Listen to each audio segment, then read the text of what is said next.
All right guys, today we are going to talk about 5 times that the dealer has screwed me on parts in the last year. And this is not including shipping faults, and this is not even all the times. This is just 5 times that the dealer messed up my parts orders.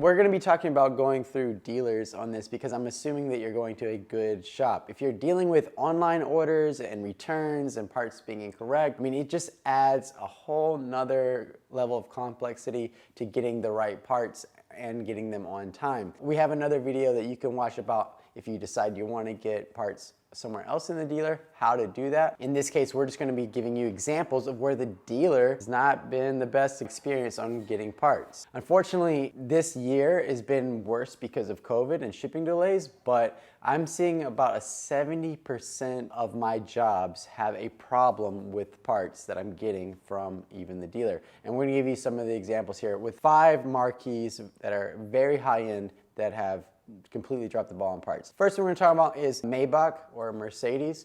Earlier this year, I had a client with a 2009 Maybach 57S, and the voltage regulator went out on the generator or the alternator for that car. It's called a generator. That part is a $9,000 part. I ordered it from Mercedes, and then they said it'll be here in a couple of days, and then wasn't there. Turns out the dealership that said they had one on the shelf didn't have it on the shelf.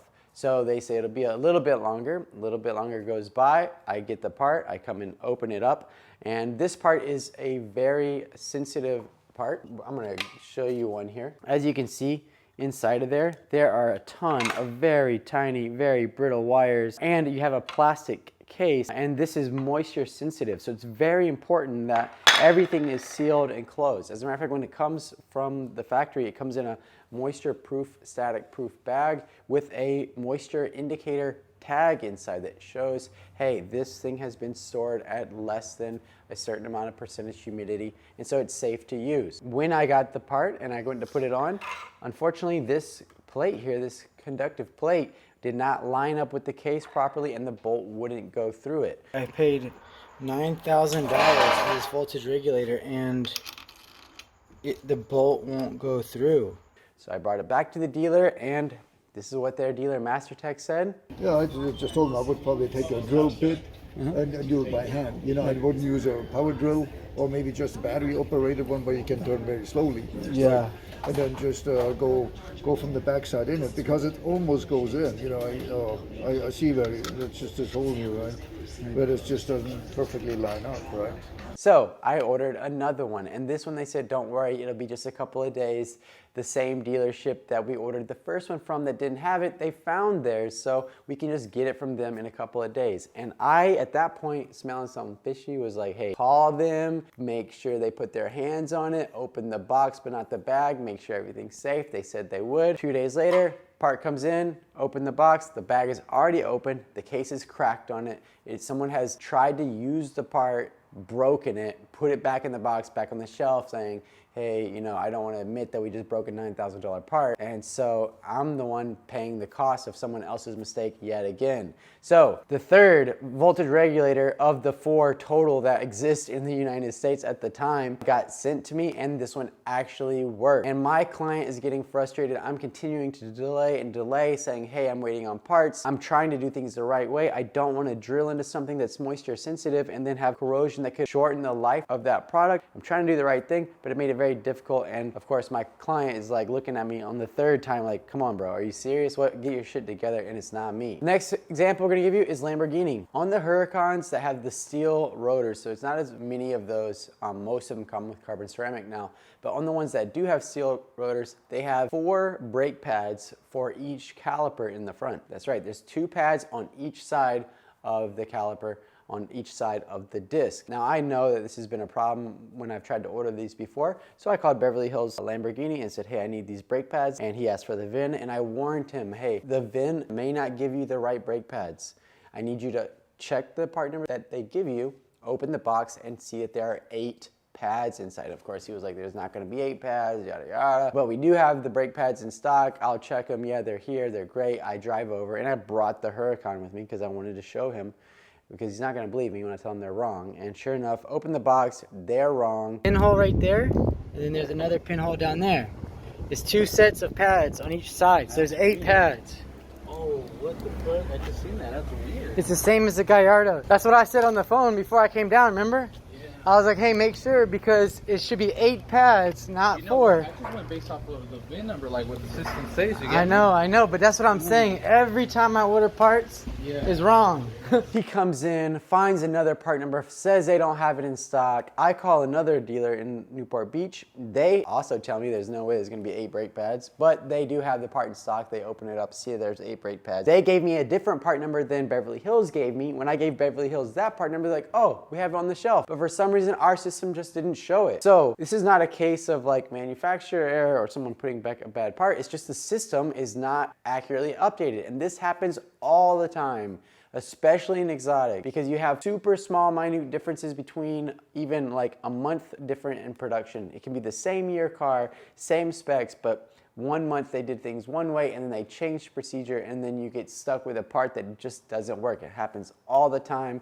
It's extremely frustrating, and again, there's nothing I can do about it. It's just part of the cost of doing business. Another example we're going to give you is McLaren. Last year I had a convertible top that broke, and the client, had taken it to several places to try to get it fixed, and then by the time it came to me, I found the problem. It was a broken sensor due to one of these little flap control arms failing. So I ordered 2 flap control arms, and there is a left and a right part number. And so I did my research, got the part numbers, called McLaren, gave them those part numbers, and 6 weeks later, 2 of the same part come in. The receipt says it's 2 numbers, but they still gave me 2 of the same part. This is not a data issue. This is not a broken part, a damaged part. This is just somebody grabbing the wrong part off the shelf, throwing it in a box carelessly, and sending it to me. And now again, I'm dealing with it, pushing part availability even further back. It's really frustrating. So there's another kind of way that the dealer can give you the wrong part. And in this one, we're gonna talk about a 2013 Rolls Royce Ghost. I had to do a wheel bearing for it. I bought a new one. Rolls Royce said it's gonna be 10 days, gotta come from England. But now, instead of being FAG, it's now provided. You can see FAG right there.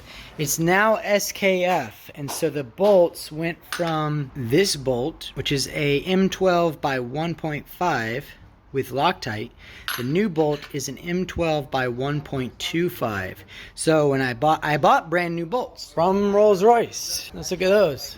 Where's those brand new bolts at? Here they are. Guess what? These brand new bolts are wrong. These are not right. The dealership sold me brand new bolts for the other part. And Rolls-Royce is notorious for doing this. They'll sell you tire pressure sensor that do not work with the car anymore because they've updated the company that they now buy their parts from, and they don't put it into the parts manual like, hey, you need to check to see which part is coming out. And again, extremely frustrating. I'm trying to do the right thing, ended up having to wait on parts again. Again, I'm not talking shit on these brands. This is just to let you know, it doesn't matter what brand it is, they all mess up.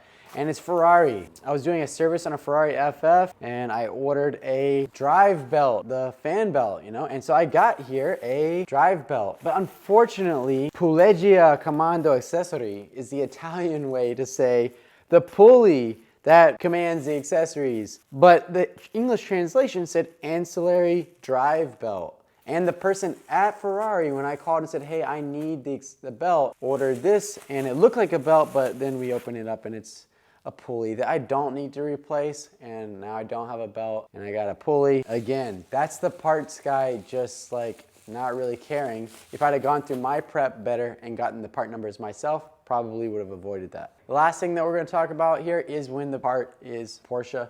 I had to do a transmission overhaul for a Porsche GT3, and this poor car must be cursed because we've just run into roadblock after roadblock. Ring gear and pinion had to be replaced, and it's a very technical procedure to set the pinion depth that requires the use of about $2,000 worth of special tools if I wanted to buy them. It doesn't make sense for a shop like me who doesn't do them very often to go into this procedure, so I sent the transmission with all new synchros and bearings and gears to a specialist who then assembled the transmission for me, charged us a premium, and then shipped it back. I put it in the car and then go to shift gears, and it won't go into 5th gear. Turns out the part was the correct part number and I bought it from Porsche.